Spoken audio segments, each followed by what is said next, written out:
I want to show you something cool. Never seen anybody show this. I think it's my own little, like, I don't know what you want to call it, backwards way of understanding certain things, but I'm always trying to find, like, what do you call it? Pit stops, mile markers, whatever, on where to go and where to be and how to run through the pentatonic scale everywhere. So, like, I'm always trying to find, like, shapes and different things that'll put you in different places. And the first thing, if you're practicing the pentatonic scale and you're new to it, what you do not want to do, and, like, you need to learn them this way to know the patterns, but what you don't want to do when you practice them is sit there and go.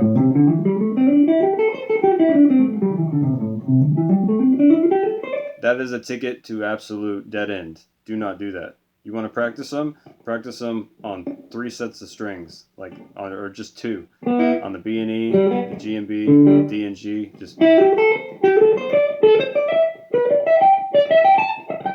because then you'll see the fretboard in a linear way instead of a horizontal way, or whatever you want to call it. You want to see it going up and down the neck, not going across the neck. You know, it's good to see it both ways, but that's when people get stuck in a box. That's the reason why, because you're always in a box. So don't do it that way. Another good thing, find all the double stops where you can stop and, you know, like,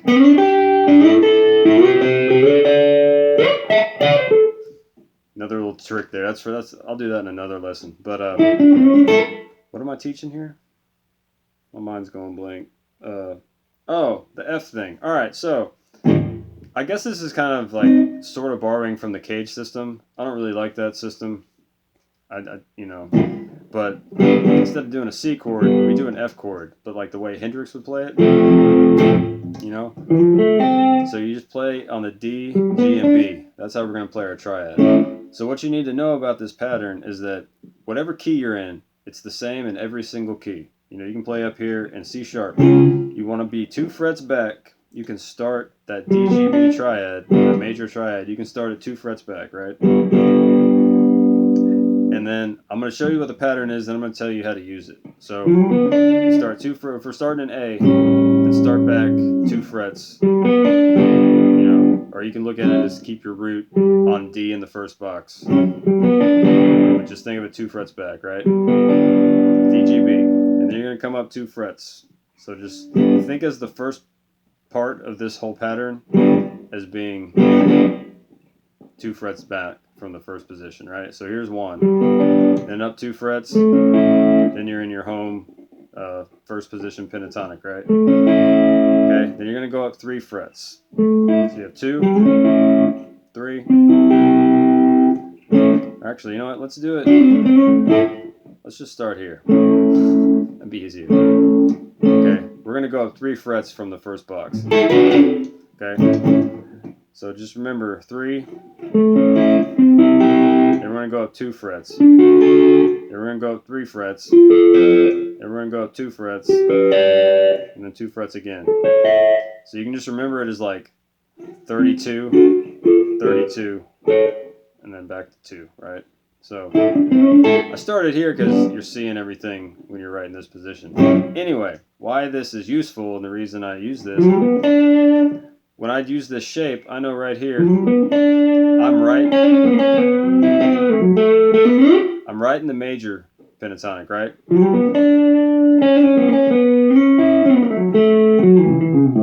But I'm also in the minor pentatonic because I'm starting here.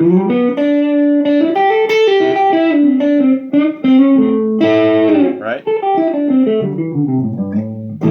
So that's why it's such a good, useful thing, because I'm right here. I can play major or minor, but it's always there. I can go play minor, or I could go play major. Then I can come up 2 frets.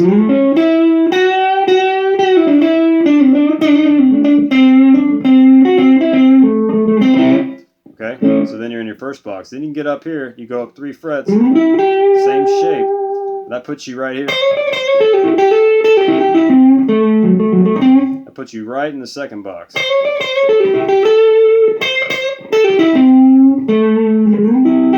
Right? So then you can take the same shape, go up another 2 frets with the same shape, and then you're in the BB box. Now you're in 3rd position.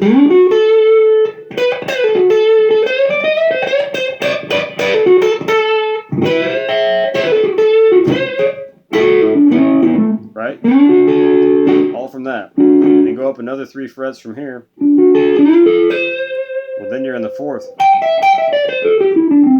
Right?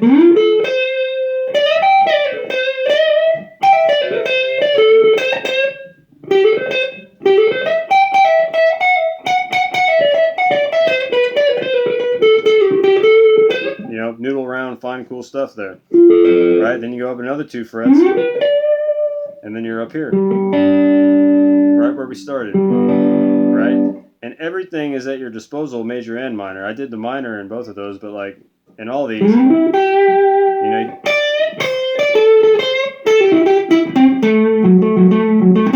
there's your major, right? And then you can go right into it. And then in the 3rd position, I can play minor.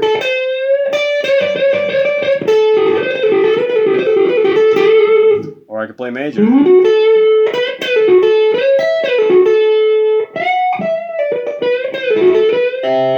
You know, and then go up here. I can play major or minor. I go minor. You know, or I can play major.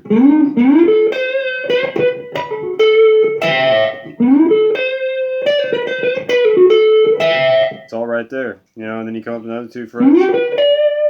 Same thing. You want major or minor?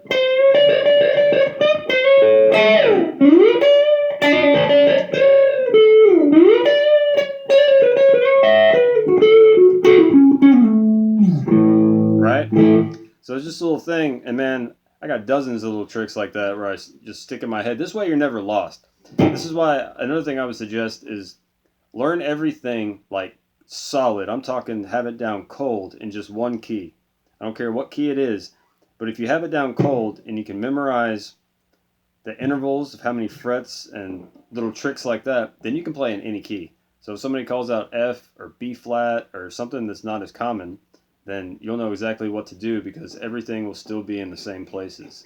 It'll always be, you know, 3 frets up, 2 frets up, 3 frets up, 2 frets up. It'll always be there. So this is a little something to like chew on. Hope this helps you in some way. But just practice slow, experiment with it, and have fun.